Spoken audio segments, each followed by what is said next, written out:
Hello, my name is Chua Min and my number metric is BB221104447. And I would like to talk about egg, which is the Youth Societies and the Youth Development Act 2007, which is Act of Seed Egg. So for this act, there is a three purpose of this act. So let us talk about the three purpose first. So the first purpose is to the registration of the youth organizations, which is to ensure all the youth related organizations operate legally under the structure systems. So this is to prevent the misuse of the youth organization for the illegal and unethical activity. For example, so is this acts to ensure that this youth organization avoid be involved with this illegal or unethical activity.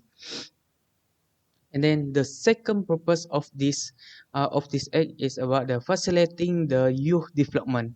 So this act is encourage the education, leadership, and entrepreneurship among the youth itself. This to motivate them to evolve in this the education, leadership, and entrepreneurship. And then this also to help the youth organization to receive more support from the government and private sector. And then so this is the second purpose. And then the third purpose is to establish the institution to oversee youth development. So by this act is to create the by creating the government bodies and advisory councils is it is to by creating this it is to regulate and support this youth development effort in the youth organization. So this is a three purpose of this act, which is the first is about the registration of the youth organization, facilitating youth development, and then establish institution to oversee the youth development. Okay. Next is we talk about the so next is I would like to talk about how this act changed after the amendment happened. So what I want to talk today actually is about the amendment before and after the amendment happened to this act. So we can see there are several things that happen that has significant change the act of Six Act. So the first of key change in this act is the change of the definition of youth. So we can see that the change of this definition of youth happened because of the change in the age range of the youth, which is from the 50 to 40 years old to the 50 and the 30 years old only. So this because of this age range change for the youth qualification, the definition of the youth organization is also updated and reflect to this change. And then why this change? The reason of this change is because it is have to align with the Malaysian youth policy, which is Dasar Belia Malaysia DBM. So because of the reason to align this because is to follow the international standard of the youth classification. And then because of this change is also ensure the smoother leadership transition and reduce the generation gap within the youth groups. So which is to smaller the generation gap among the youth groups. Then the next change is about the leadership requirement in the youth organization. So under the section 12, eligibility for the leadership under the section 12, leadership must now between 80 to 30 years old only at the time of appointment. So before the amendment, there is no requirement for this youth to become a leader. But now Leader must now have to between 80 to 30 years or only to become a have a legibility for leadership. And then next is about the term limit reduction. Term limit has been reduced to the from 6 years to the 4 years only. So we is make the term the make the youth hold their leader position become shorter from 6 years to 4 years only. And then under the next is about the disqualification rules under the section 15. Because of this change, there also are the new rules has been established, which is once a leader reach to 30 years old, they must stay down.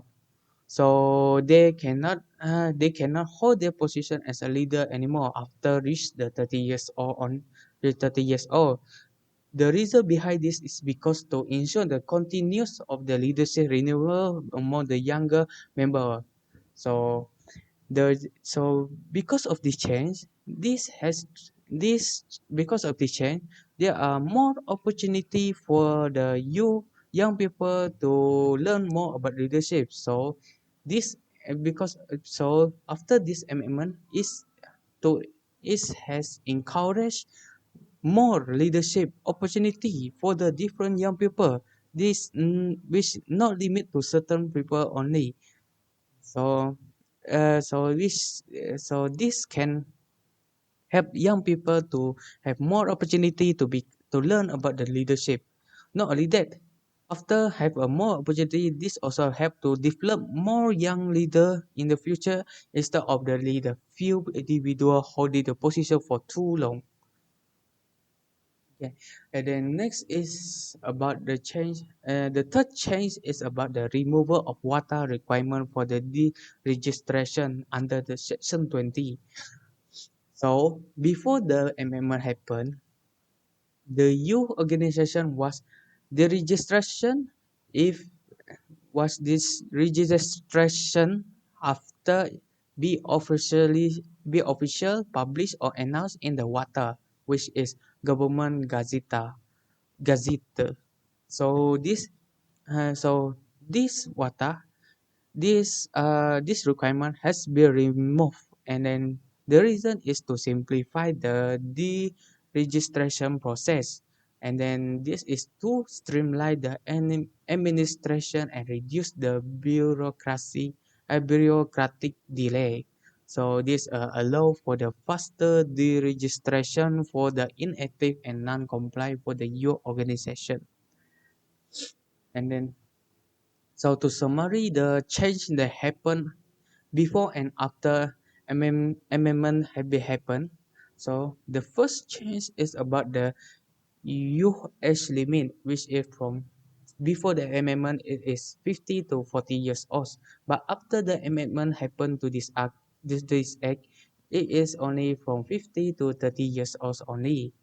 And then the second change is about the leadership age, which is before the amendment, there is no specific requirement for them to become a leader. And then, but after the amendment, there is a requirement which is need them from 80 to 30 years old only that can qualify to be a leadership. And then the third change is about the leadership term limit. So before the amendment, it was 6 years for them to hold their position as a leader. But after the amendment, they only 4 years only. After 4 years, they must step down from there. And their term has been reached the limit. And then the fourth change is about the deregistration process. Before the amendment, it is to require to publish in the water, so to declare that the organization is a deregistration, and because but after the amendment, there is no longer requirement. So this is to let to let this bureaucratic bureaucratic delay happen. So why is this happen? So why is it very important? This act this amendment is very important. So the reason behind of this is to ensure the leadership rotation and the new opportunity for the younger youth. So which we can see that around now is only 50 to 30 years old only, but after the amendment, so this has created the more opportunity for the younger of youth to learn more about the about the leaderships. And then yeah, and then this also important because it is aligned with the Malaysian youth policy, which is with the global standards. And then lastly, it is important to make the youth organization more efficient and more relevant in the future.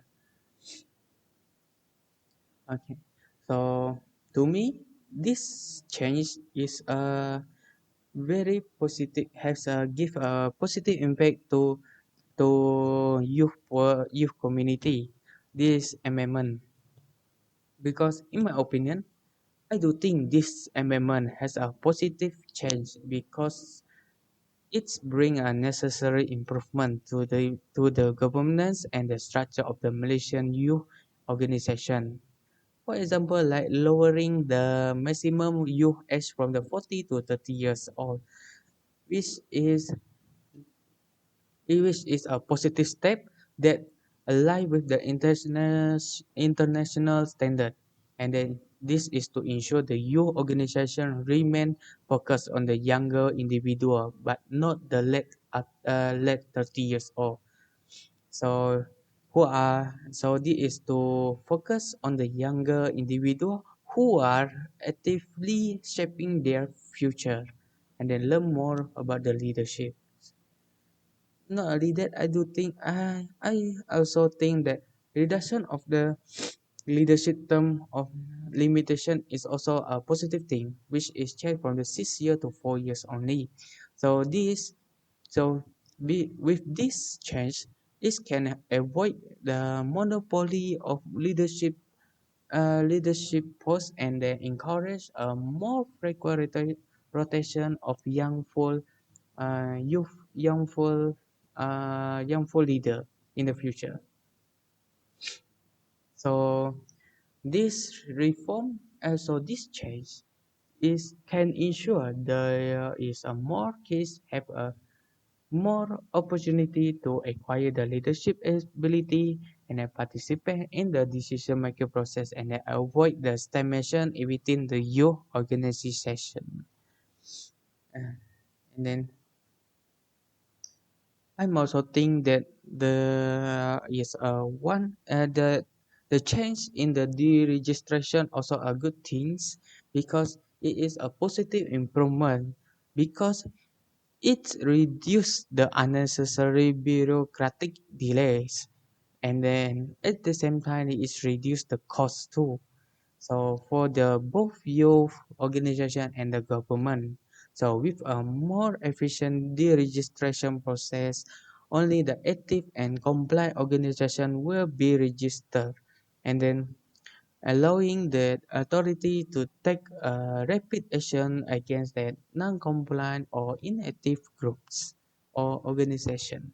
So this improvement is streamlined with the administrative process and then making the youth organization more efficient and more accountable and more reliable. So overall, to me, this amendment has updated the Malaysian youth policy and encouraged that more youth people to involve with the organization and then learn more leadership and increase their leadership development in among themselves.